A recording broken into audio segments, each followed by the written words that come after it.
Okay, here's what I wanted to do first of all today. I kind of want to frame what's happening in the marketplace, talk a little bit about what's going on with our numbers and our marketplace and the general market. And I kind of alluded to it last week, and we got it formalized here. Listen to this. In the first quarter of 2012, our statistics are such that in the 23 cities that we focus on our numbers, which we consider our primary market here in the San Gabriel Valley, that Century 21 Masters business increased 16% that quarter over the last quarter. At the same time, that marketplace went down 2%. So in terms of numbers of transactions closed, you're outperforming the local market here in the general San Gabriel Valley by over 18%. 18%. Now, when we look at the entire marketplace, that's all of Carrots, which includes everything into South Bay, all of Orange County, everything into Los Angeles, and all the way out just this side of Palm Springs. So everything that Carrots covers, that market actually was increased by 3%. And our company is up 21%. 21% in the entire marketplace. You guys are doing it one deal at a time. This is not because we have these amazing REO accounts. This is not because we have some amazing referrals that we're getting from these nonprofit companies.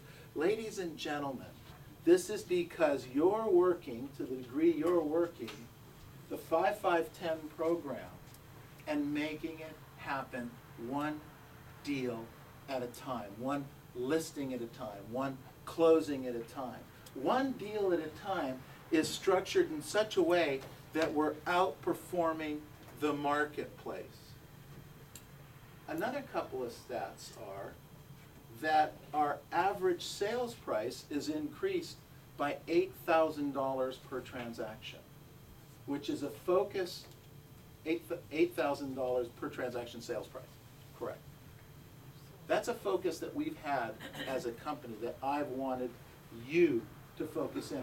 If you're door knocking a $200,000 track over here, what I've asked you all to do is look at the market or the track next door that might be $250,000 or $300,000. If, let's just take this scenario. If this track is $200,000 and you went out and door knocked it, did your 5-5-10s in those areas, worked on business there, you would end up with, let's say, 3% of $200,000 is $6,000. If you take my advice and move a little bit to the left or a little bit to the right by choosing a track close, similar market, similar neighborhood, but a little different price point, let's call it $300,000. We went from $200,000 to $300,000. Not that big a deal. That's a $100,000 price point difference per transaction, or $3,000 per deal gross to you, just for that move. Same type of properties, same type of sellers, same type of buyers, same type of financing. Nothing's changed except you moved a little bit in your price point.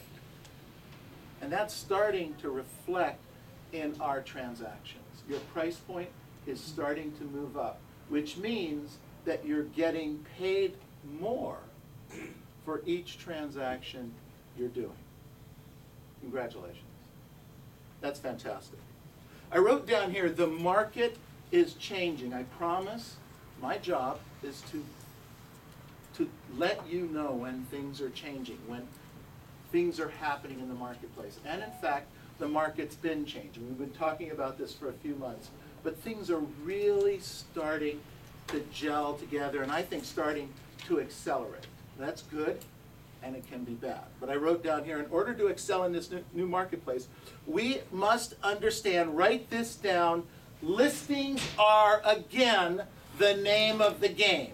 Actually, listings have always been the name of the game. When the market's good, they're the name of the game. When the market's not good, they're the name of the game. He or she that has the listings wins in this transactions. You have to remember that. You have to rethink that. At one time, our company was doing almost 70% listings sold to buyer transactions, where only 30% of our transactions were buyer sides. That's shifted where we're almost 50-50 right now. That's okay. But I'd like to go back to the 70-30. How about you? Yes. What do you think? Yep. Life's a little better. We're a little bit more control. We have a little bit more control on our business and our life in the transaction. I wrote down here, looking at the charts, you have some buyers, and your buyers look pretty terrific. I hear this all day long. I've got some great buyers. They're financially qualified. They're emotionally qualified. Neil, they're writing offers all over the place for me, and I'm not getting the deals through. There's multiple offers on these properties. Anything that's well priced and in decent condition has got some multiple offers on it right now. So which position would you rather be in? Would you rather be one of the 4, 5, 6, or 8 people that have a great offer on a piece of property, or would you rather be the listing agent? Listing agent. Just curious. Of course you'd rather be the listing agent.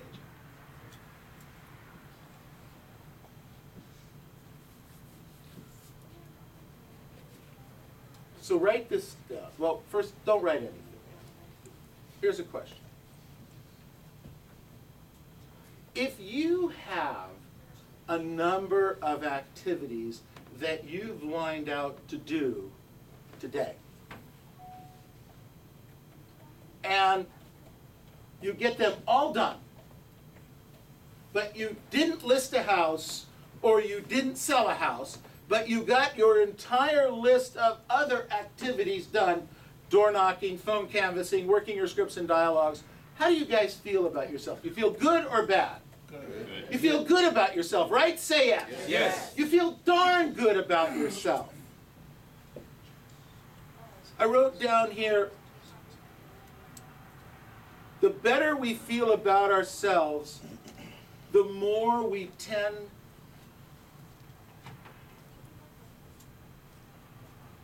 the better we feel about ourselves, the more we tend to do the right thing we're supposed to do more often. Think about that. If you feel good about yourself, you tend to go do your activities. If you don't feel good about yourself, what happens? You know, I don't really feel like door knocking today. Or if I'm going to door knock, maybe I'll only door knock 8 houses instead of 10. You know, or maybe I'll only go preview 3 houses instead of the 5. The more things, I wrote this down, the more things that we do right, because we feel good about ourselves, the more money we're going to make. The better you feel about yourself, the more activities you're going to do, the more money you're going to make.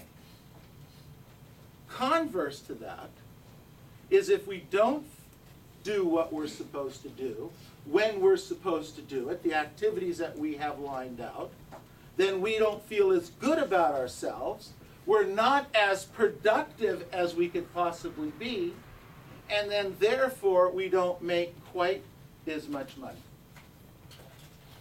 Market's changing. Opportunities are out there. Things are happening. We're going to have to make some changes. We're going to have to practice more. We're going to have to rehearse our scripts more. We're going to have to do the things that we need to do more often. I'm not sure that listings are going to sell for more money over the next 6 months, but because of the way the statistics are going, they're going to sell faster and they're going to sell easier. Get it? Faster, easier. Well, faster, easier equates to some more money. Faster, easier. That's what's changing in the marketplace right now. I wrote this down. The more discipline you have on a daily basis, the more self-esteem you'll have. Think about that. The more discipline you have on a daily basis, the more self-esteem you have, which will make you feel empowered. It's a battery. I put a new battery in, but it must be bad. Okay. I couldn't find another one. And then I wrote down here, and the more money that you're going to make. So, write down self-esteem matters. Write down self-esteem matters. Self-esteem affects your confidence. Self-esteem affects how you see yourself. It affects your ability to see a project through. Self-esteem allows you to stay focused on your goals. Self-esteem allows you to stay focused on your goals. And self-esteem enables you to stay in control of your life. Ladies and gentlemen, when you feel good about yourself, good things tend to happen. When you don't feel good about yourself, the opposite tends to occur, doesn't it? So we want to feel good about ourselves or not feel good about ourselves? Feel good. Feel good, right? So I said that all we have to do is write down the activities and accomplish those activities every day, and we'll have a better day. And we'll feel much better about ourselves. So I wrote down here, consistency is the key to developing your success mindset and self-discipline. Consistency of discipline. Write down consistency of self-discipline. I also wrote down maintaining the right attitude requires discipline. Therefore, discipline can determine our success and our satisfaction in life.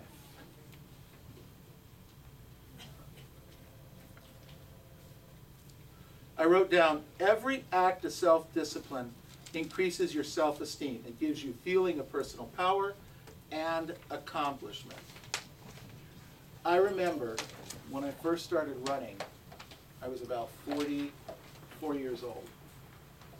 I never ran before in my life. And I got on a treadmill, and I said, today I'm going to run. And I ran for 10 minutes, and I almost died. I've never been so spent in my whole life. 10 minutes on that, 10 minutes right there on the treadmill. So that was day one of my running career. Next day I went in and I ran the same 10 minutes. 10 minutes actually in 15 seconds. I tried to push it just a little bit. So I wasn't quite as dead. Anyway, a week later I was up to 12 minutes. Moving along. Did that 12 minutes, 20 minutes, 30 minutes, 35 minutes, 40 minutes. A year later, I ran the Los Angeles Marathon. Took me almost 7 hours. Okay, now, just to put that in perspective, the guy and gal who won this year did it in under 2.5 minutes, 2 hours and 15 minutes. Wow. Okay? It took me 7 hours. It's like I'm still out there, guys. Okay, I'm out there. Now think about this. They're done in 2 hours and 15 minutes, and I'm still out there for another 5 hours. I'm out there for a whole work day. But you can't take that away. It was the discipline. Took a year of increasing a little bit every week, every week, every week, every week, every week, until I was able to run the marathon. It's the same thing with your activities. I'm here to tell you, running that first 10 minutes, I'm not sure I wanted to go back the next day. I really didn't. And I'm sure you guys feel the same way about some of these scripts and dialogues. I'm sure you feel that same way about doing a 5-5-10 and going out there and trying to get it done, and you made a mistake and you turned left instead of right, and you ended up in a bad cul-de-sac or maybe in a neighborhood you've never been in before. You say, what am I doing? This is crazy. I don't want to door knock. These are all gates. They're all fences. How do I do this? What do I say? What am I going to... It happens. But you have to work at it every single day. That's where the discipline comes in. I wrote down, self-discipline is a skill and a habit that can be learned by practice.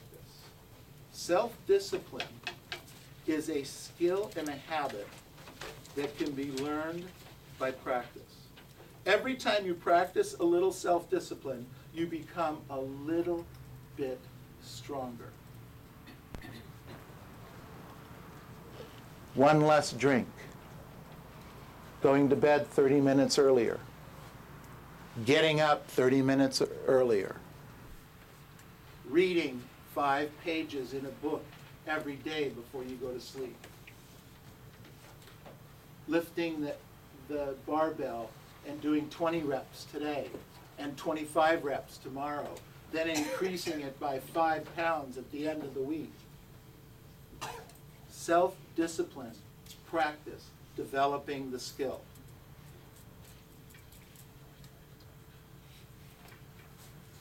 I wrote down here, you replace positive thinking with positive knowing. See, I think I can do it, but now I replace it with, I know I can do it. I'm doing it. When I ran that marathon, it was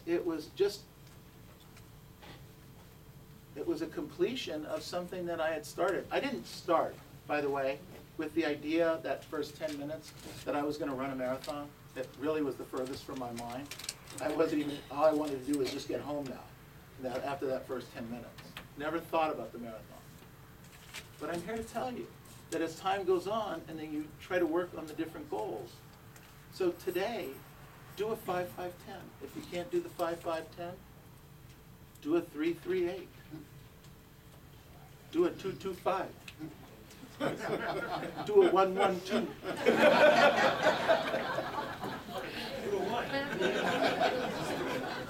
Start your car.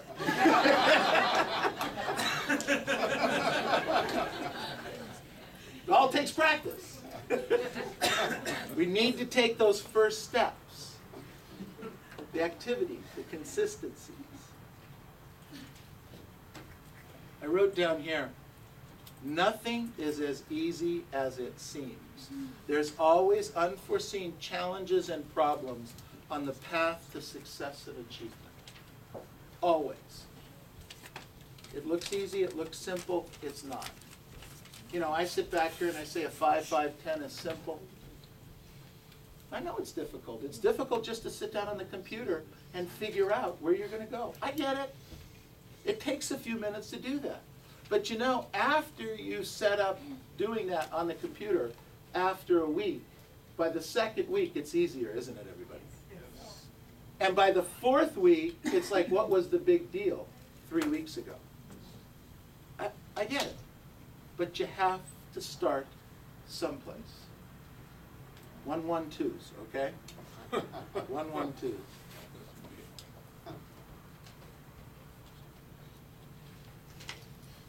I wrote down here, there's 5 disciplines that we need to work on this week to change what we're doing, to make a difference in this new marketplace that we're in. Number 1, write this down.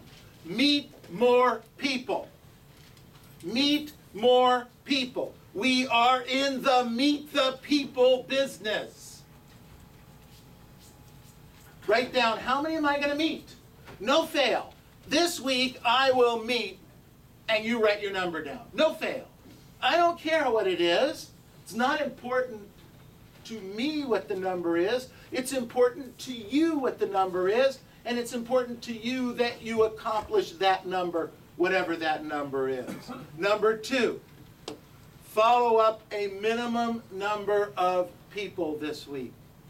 We make a big mistake in our business when we only go out looking to generate business and we don't follow up with this business. Write this down. Prospecting is lead generating. Prospecting is lead generating. And lead follow-up is appointment setting. Prospecting is lead generating. When you're out door knocking, you're gathering leads, you're gathering information. You call those people back, you set an appointment. That's your job. That's how it looks. No more, no less. Write this down. No appointment, no money. No appointment, no money. So if you're lead generating and you're not following up to set an appointment, you cannot, I can't do it, maybe you can. Now, I've been in this business almost 40 years. I can't figure out how to make money without having an appointment first with somebody to do something. I can't figure it out. That's what the real estate business is about. Yet, some of you go a whole week without an appointment, buyer or seller. You can't do that. You cannot do that. If you expect to make money, you have to be on what? Appointments. You've got to.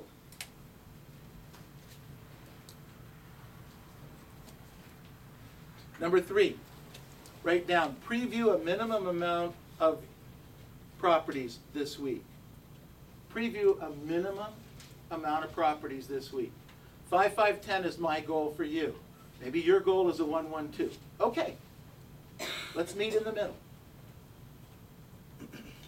But get out and make a minimum number of previews this week, and then door knock 10 around each one, or whatever your number is. Then I wrote down here, set a goal, a discipline, to go see a minimum amount expireds at the door. At the door. At the door. And then the 5th one is a minimum amount of role play and script classes. Minimum.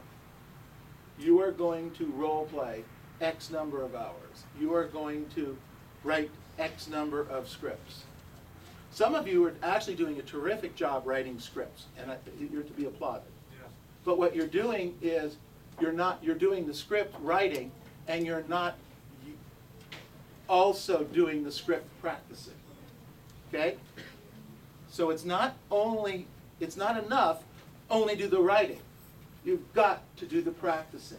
And you've got to do it with a role play partner that is somebody that you can work with, that will work with you. I wrote down here, today matters. Today matters. Right now, today matters. The market is changing. Things are happening. Good things are going on. This is what we've been looking for. This is what we've been waiting for. This is our opportunity. It's our time, and it's now. Now let's go out and make this the best week of discipline and self-esteem that we possibly can. Thank you.